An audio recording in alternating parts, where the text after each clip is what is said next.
All right, so today we are looking at 2.6, our last section that we have in the Chapter 2 material for the course. So 2.6 is having us work with solving equations involving integers. Now, the first two parts that we have here, and we're going to go into these in more detail, these are pretty much expanding upon the concepts that we had earlier in this chapter. I believe it was in sections 2. Or no, not this section. It was there it was. Yeah, back in chapter 1, sections 1.6 and 1.7. We're working with solving equations with addition, subtraction, multiplication, or division.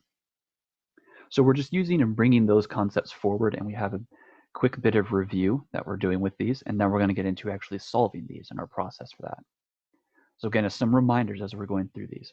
When we're solving equations, whenever something is added or subtracted from one side of the equation, the exact same thing must be added or subtracted from the other side as well to keep the equation equivalent. So when you're doing this, if you say, I'm going to add something to one side, great. You absolutely must add the exact same thing to the other side. So you kind of bring in our algebraic definitions that we had. This is coming from section 1.6, so the same material that we had here. And similarly with multiplication and division. Solving equations, whenever something is multiplied or divided from one side of the equation, the exact same thing must be multiplied or divided from the other side as well to keep the equation equivalent. And as it stated up here, it should be the same thing down here as well. If you do not do that, if you do something to one side but not the other, then you have fundamentally changed the equation that you are working with. You are now no longer working with what you started with. You have something completely different, and you will find completely incorrect answers to the original equation if you do that. So whatever you do to one side, you absolutely must do it to the other side. There is no middle ground on that. So let's go into our process for solving equations. And again, this is extraordinarily similar to what we did in 1.6 and 1.7. We're just now expanding on this using a bit more positives, negatives. We have some other rules and definitions on how we work through with those. So our general process, or at least the one I recommend that we do, identify the variable you are solving for. The goal is to isolate that variable to one side of the equation and have it be equal to a value. Now, it does not matter which side of the equation the variable is on. If you end up having the variable on the left-hand side of the equal sign the entire way down, great. If it's on the right-hand side the entire way down, great. It does not matter. All we want is a number equals x, or x equals a number, anything like that for our final answer, which is fine.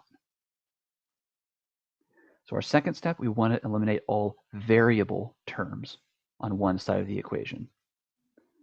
So if we have x's on both sides of our equal sign, I want to get rid of them on one side of the equal sign. So I'm going to have an x's somewhere on one side of the equation, but not on the other side.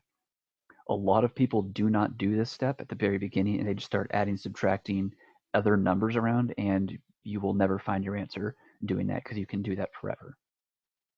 So my hint when you're going through this, eliminate the lower valued variable to help with the at the very end of the process. Essentially what this does is you don't have to divide by a negative at the very end. You don't have to worry about doing sign changes, which is really nice.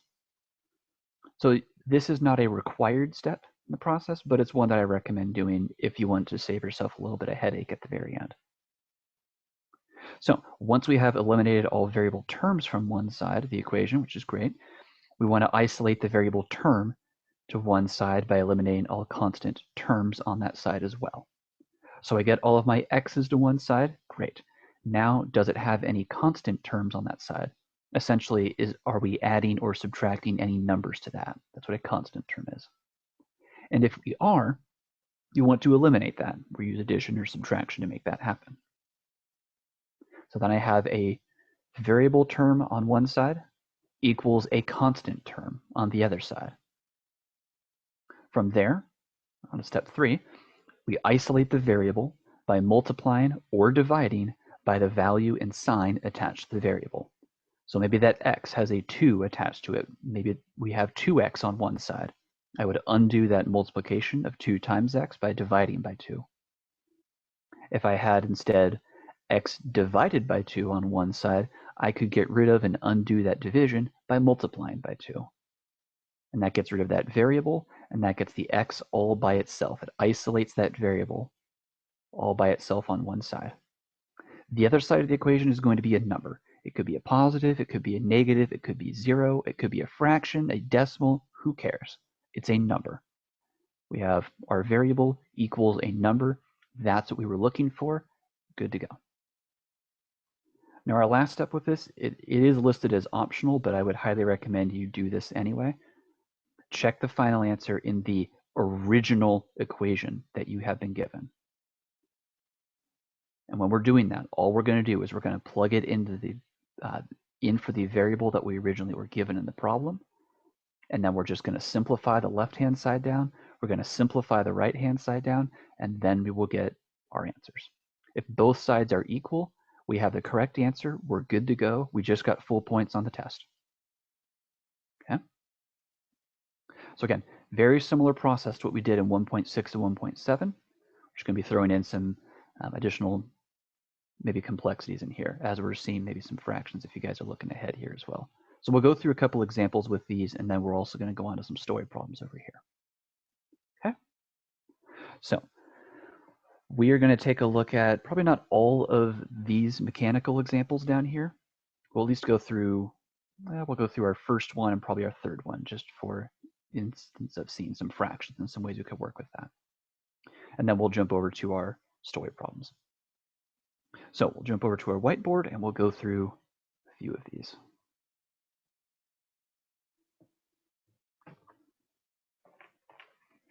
Okay. So from our first set that we had, the first set of examples, I'm going to work with our first one that we were given. So we were working with solving equation 1, and we had, oops, the eraser decided to kick in. Okay. So we had 2x minus 6 is equal to 8x plus 10. And we're solving this thing for x. And again, make sure that you're making it abundantly clear for yourself, here's what I'm solving for. And the reason I say that is we are going to get to problems later on in this quarter, and maybe not in this quarter, but maybe in the next class as well. I know you're going to get to it in 72, where you will have multiple variables showing up in these equations, and you want to make darn sure you know I'm solving for x in this, or I'm solving for y or z, or whatever it may be. Okay, so we're solving for x. So following our process, we identified the variable we're solving for.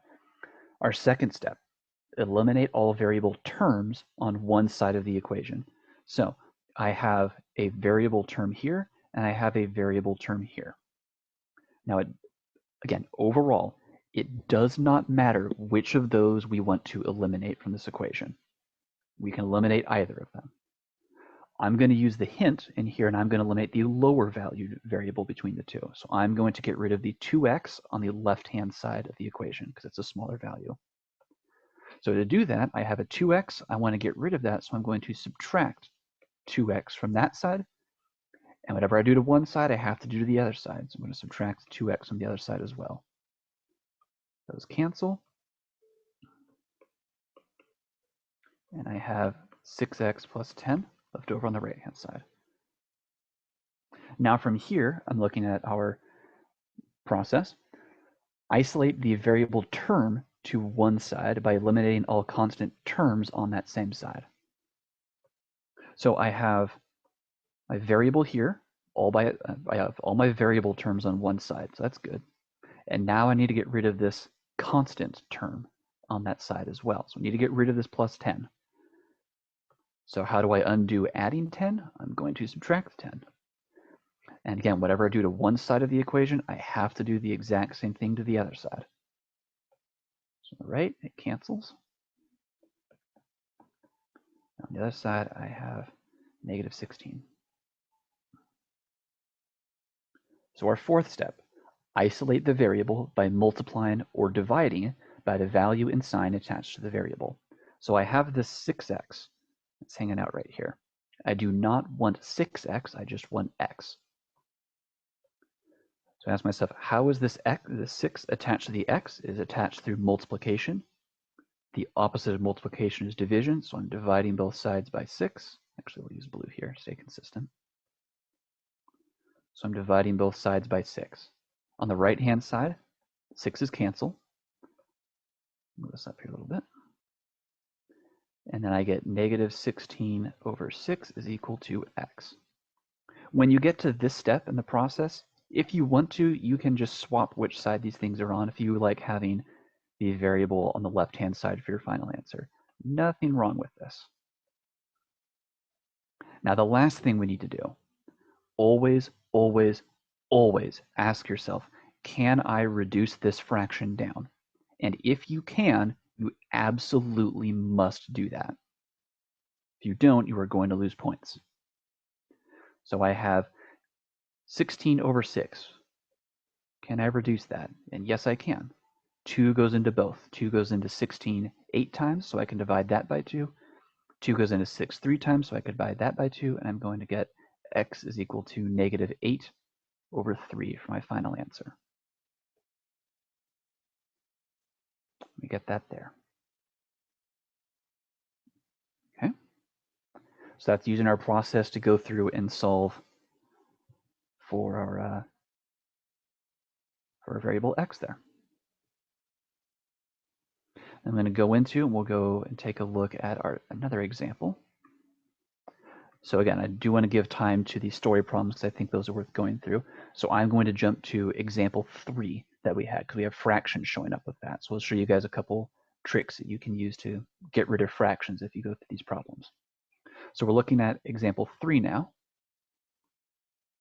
And we have z over 2 minus 5 is equal to z over 4, therefore. There we go. Plus 1. So again, we can go through and we can follow the exact same process that we did otherwise. If we want to, we're going to have fractions showing up, and we can work with fractions, adding, subtracting, multiplying them as usual. I would highly recommend you get comfortable with doing that, though, because fractions are not going away in this class. They're not going away on the tests. They are not going away in your future classes. You absolutely want to have the ability to work with fractions nailed down for yourself. How do I add fractions together? How do I subtract fractions together? How do I multiply and divide them? You are going to need that. I promise you, right here, right now. Get that nailed down for yourself if you need that. There's also a packet I posted to our files site, which is primarily focused around working with fractions. So go download, go view that as necessary. You will absolutely need to be comfortable with fractions moving forward in this and future classes. I cannot emphasize that enough. So for this one, we have fractions showing up.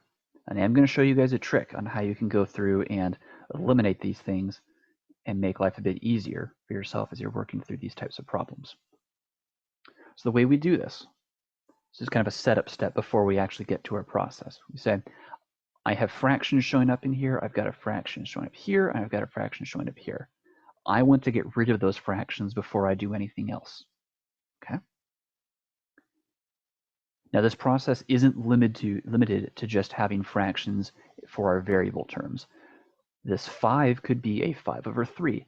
This 1 could be a 1 over 7. Doesn't matter. This process works for any amount of fractions that we have showing up in here. So the thing we're going to do, if we want to eliminate them, off to the side or down below, put it off to the side here, we want to find what is the lowest common denominator between all of the fractions that I have in this problem. That does not mean just the fractions for the variables. That means for every single fraction that could show up in the problem. So here I only have 2 fractions showing up, which is fine. If I had 3 or 4 or 5, I'm finding the lowest common denominator between all 3, 4, or 5 of those fractions. So looking at our 2 that we have here, what is the lowest common denominator that I have between these 2 fractions? Meaning, what is another way of saying it, what is the lowest common multiple between that denominator and that denominator? And for this instance, the lowest common denominator is going to be 4. So what we're going to do with that is in our next step, and when you are doing this, I highly recommend you write this out either one of these two ways, whatever's going to keep it organized for you. Write it out as every single term in this problem is going to be multiplied by this 4. So you have a couple ways you can do that. I'll show you the two ways and how they kind of go together on that front. So writing this out, here's one way you could do this. I'm saying z over 2 minus 5. Okay, I'm just writing, there's no problem here. I'm saying everything on the left-hand side is going to multiply by 4. Everything on the right-hand side is going to multiply by 4. Now, when you do this, some of you may be looking at this and going, oh, well, I'm seeing that this 4 and this 2 down here can cancel each other out. And you're 100% correct that they can. However, do not do that from this step. I have a number multiplying to two things that are adding or subtracting together. You absolutely must use the distributive property here. If you cancel from this step to your next line of work, you're making mistakes. You can't do that. So your other option, if you do not want to write it out in this form, your next line should look something like this. So it's writing each individual term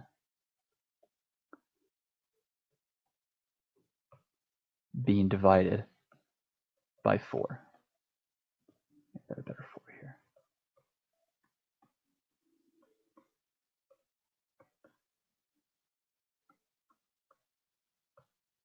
So make sure when you are doing this, every single thing is being multiplied by that 4. Okay.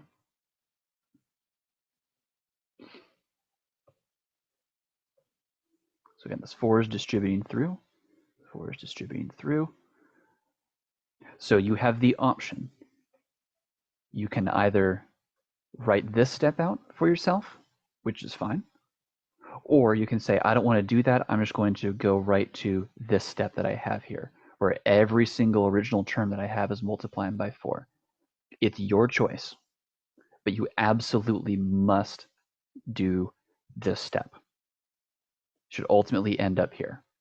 If you do not, you've done something wrong. You're going to get a wrong answer. Okay? So this is highly important as we're going through this process. I'm going to leave those stars there. All right, now we're going to look at each of these parts more specifically. So we're looking right over here. I have 4 times z over 2. Well, I have a 4 on top, a 2 down below. Those are going to cancel and reduce down. And I'm going to get 2z out of that. 5 times 4, that's going to give me 20. The opposite side, I have z over 4 times 4, which is going to give me z. And then 1 times 4, that's going to give me positive 4. And now suddenly the fractions are all gone. I'm just working with a problem that looks very similar to what we did with example 1. So now we're just following our process. I have variables on both sides of the equation. I want to get rid of the smaller one, so I'm going to get rid of the z on the right-hand side. So I'm subtracting z over there. And if I'm doing that, I need to subtract z from the opposite side. These over here cancel. I get z minus 20 is equal to 4. And now from here, I want to get this z all by itself. I want to get rid of this minus 20, so I'm going to add 20 to both sides.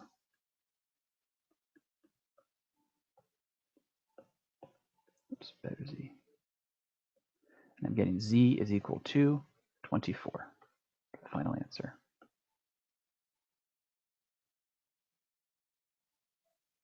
Okay. So again, the big takeaway that I wanted to have you guys see with this is when we are working with our fractions, and when these fractions show up, how do we work with them? How do we set them up? How do we eliminate them specifically? So fractions are a thing that we can absolutely work with. We have tricks to not have to worry about them later on in our problem, but you absolutely must be very, very methodical in your process of going through this. I have seen far too many people just go through and say, okay, well, I multiply just this by 4 and just this by 4. Or from our second line of work, they say, oh, this 4 and this 4 cancel. And then this is really ends up being 1 times 1 out here. No. Don't do that. Get to this step. Get to our third line. That is where you can start canceling things. That's the big one that you want. Okay. So there's 2 other examples on that page. Again, I want to give us some time to go through story problems because I think those are very important. And they require a bit more time to at least see the process and how we go through those. So we are going to jump over to those story problems. We're going to go back to our notes here, and then we'll jump back to the whiteboard here in a second. So going to our notes.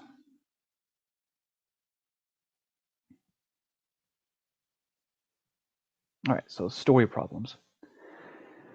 Now, when we are going through these, you're going to see some of these on the test potentially showing up. If you are someone who is struggling with how to go through and solve these things, it's understandable. I think the hard part of story problems is getting the setup down because it takes the most time and there's unfortunately the least amount of structure on how to do that. If you are someone who is struggling with translating these things, again, I'm going to reference this and I highly recommend you guys go view, download, print out, whatever you need to do, this English to Algebra page. Again, it's under the Files section of our Canvas site. So you go into Files, Useful Files, it's English to Algebra 1. And again, there's 2 PDFs of this, but this is the first one. I think it's the most condensed version of it. So I recommend you take a look at this to help you figure out what kind of wording that we've been given in the problem and what kind of an equation are we going to make that's going to come out of that. Because this is absolutely vital. You're going to be seeing stuff like this potentially on the test. Spoilers. And if not on this test, future tests. I do like doing story problems on my tests quite a bit. So, yeah. So again, I recommend you take a look at this because it's very helpful as we're going through these things. So jumping back to our notes that we have here. So for a story problem, again, we have our previously established or recommended processes for solving these things. So focus in on the setup. That, I think, is the most amount of work that you're going to be doing. I think it's the hardest part of these things. So do not rush your process when you're going through this. So we're going to take a look at our first example and figure out how we could potentially translate this thing around. So our first story problem. 4 less than 2 times an unknown number is 7. Find the unknown number. So first time reading through that, I've got something multiplying, maybe adding or subtracting from something else is 7. If we're looking at this, we have a buzzword showing up in here. And that buzzword is. I'll jump to our English to Algebra here just to show you guys this. For the equal sign, is.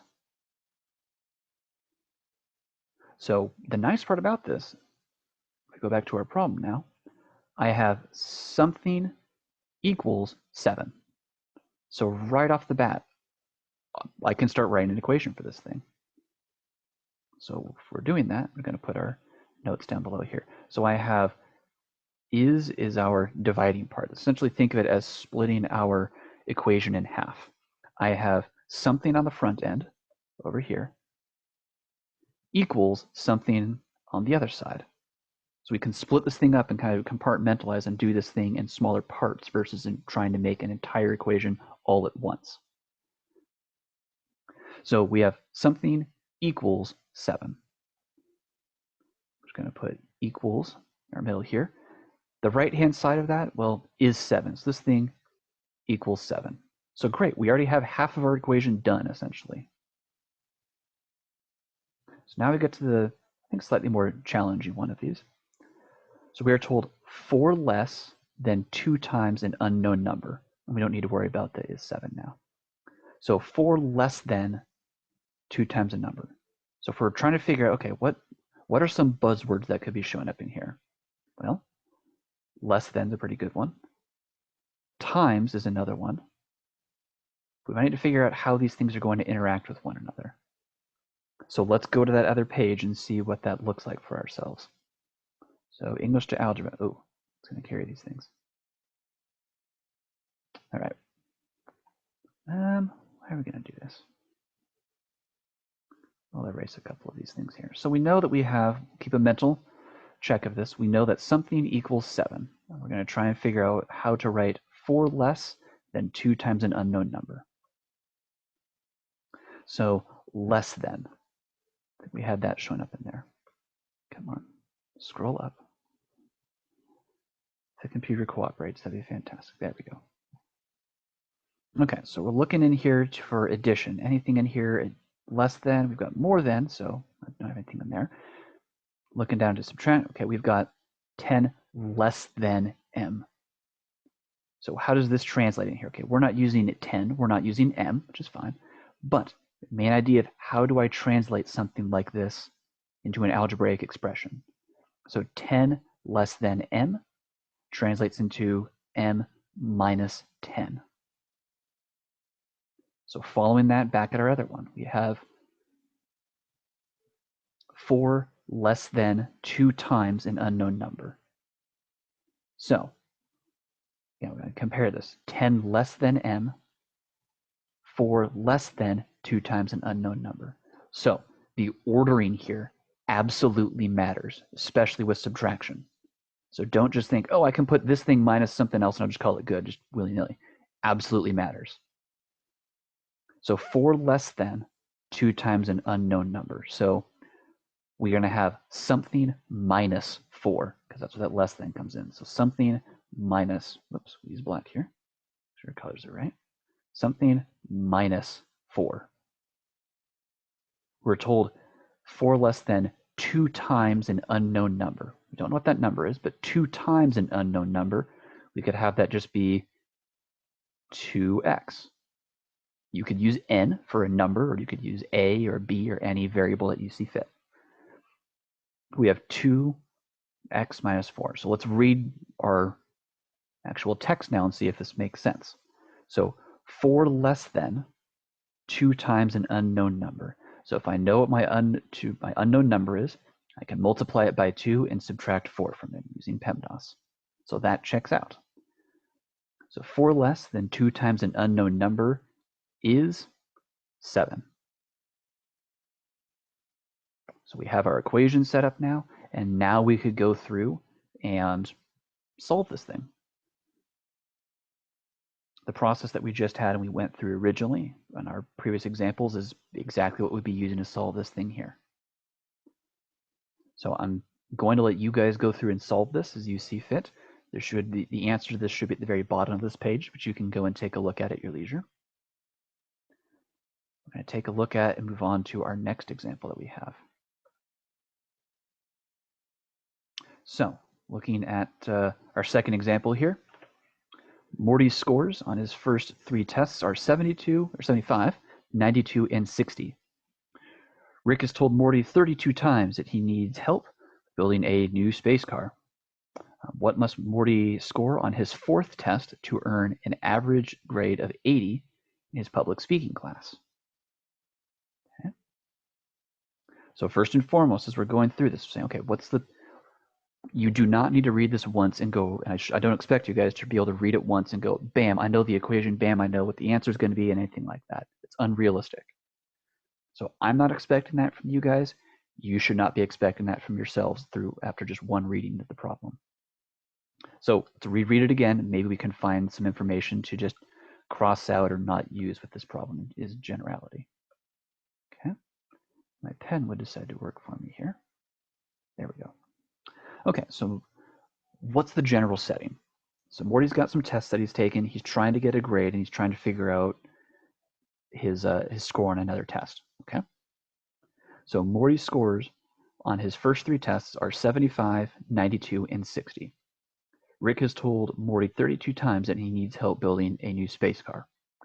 So right off the bat, do we care about the number 32? And the answer is no, we don't. It has nothing to do with the tests. Nothing about it relates to Morty taking tests at all. So this number 32, if anything, we can say, nope, not using it. We don't even care about this sentence of work. It's just useless. So if nothing else, we've just reread the problem and determined some garbage information that we don't need. Fantastic.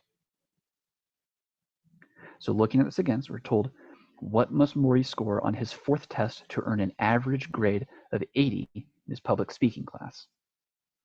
Okay, and for me, I'm seeing there's a buzzword that showed up in there. Average. And we're back to section 1.8. The average is the same thing as saying the mean. So I need to find the average of this problem.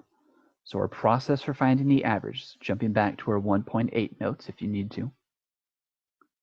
The way we find the average, we add up all of the elements in a set of data, and we divide by the total number of elements that we had in that set of data, and that gives us our average.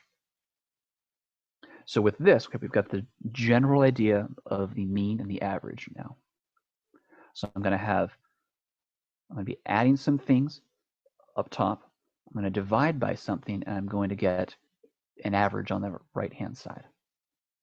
So we are told Morty's score in his first three tests are 75, 92, and 60. What must Morty score on his fourth test to earn an average of 80 in his public speaking class? So we know the average. He wants to earn an 80% in the class.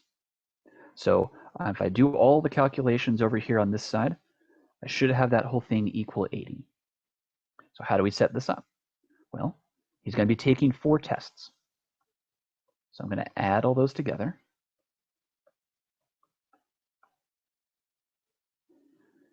The question comes up, well, okay, well, we don't know what he is getting on that final test that he has. And you're 100% correct on that. We don't know what that score is. So how could we write that in? Well, you could write it in as X. We don't know it yet. He's going to take a 4th test, but we don't know the score to it. So we are adding all of the elements of this set of data together. He's going to have 4 tests. We're going to add all those scores up. How many total elements do we have that we are adding together? We have 4. So our average definition says I add everything together, divide by the total number of things I added together, and I get my average. So this is our equation that we're going to have to solve this thing. So I'm going to go through and give you guys I'm going to jump over to the whiteboard and we'll go through and solve this thing pretty quickly because it's got a fraction. I want to get you guys another fraction with that, and then we will call it there for today. So we'll open up to questions after that. So we'll jump over to our whiteboard. And let's move us down below here. It's going to keep all that other stuff. All right, that's fine.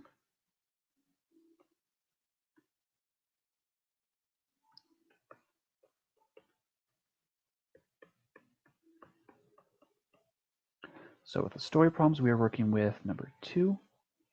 And our equation that we created for that, just translating that over here. So it's 75 plus 92 plus 60 plus x, all divided by 4. Better x. There we go. And we want that to equal 80. Okay. So how can we go through and solve this thing? Well, my recommendation, let's simplify this numerator down. I've got 3 numbers adding together. We can add those things together, essentially using PEMDAS in our order of operations to do that.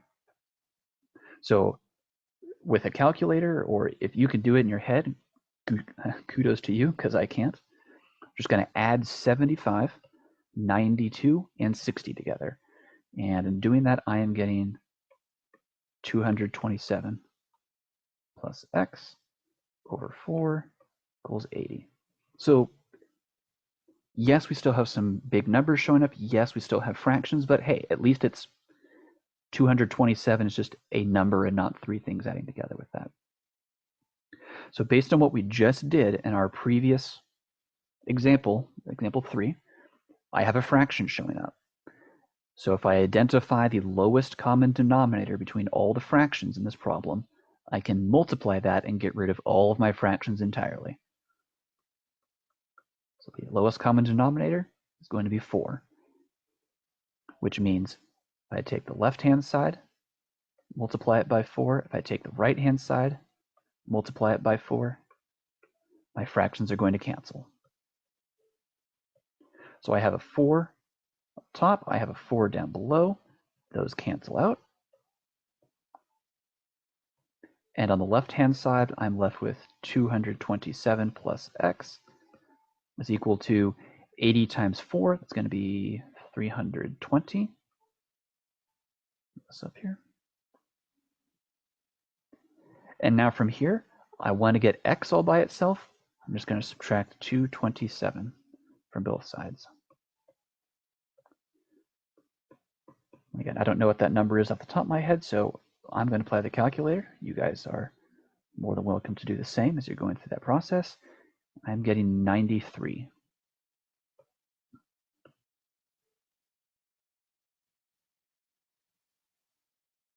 So going back to our problem, we're being asked, what must Morty score on his 4th test to earn an average grade of 80 in his public speaking class? He needs a 93 on his 4th test to earn that 80%. Okay. So as you are going through and solving and setting up these story problems, because you're going to have them on this homework, you are going to have them on test 1. I promise you that right here, right now. You're going to have story problems on all of the future tests. So if doing a lot of the setup for you was a bit tricky, which I think it understandably can be for a lot of people, look for buzzwords. Less than, times, average, anything like that. And again, I would highly recommend taking a look at this English to Algebra document for yourself if you need it. Nothing wrong with having that available, nothing wrong with using that. I want you guys to use that. Use it to help you go through these types of problems. Okay? So that is everything for 2.6. There's another example, or story problem example that we can go through. Or at least I would recommend you guys take a look at and try and go through that on your own as some practice. But otherwise, that is everything that we have for today. I'll end the recording. I'll take a couple of questions from you guys. Otherwise, yeah, we'll go from there.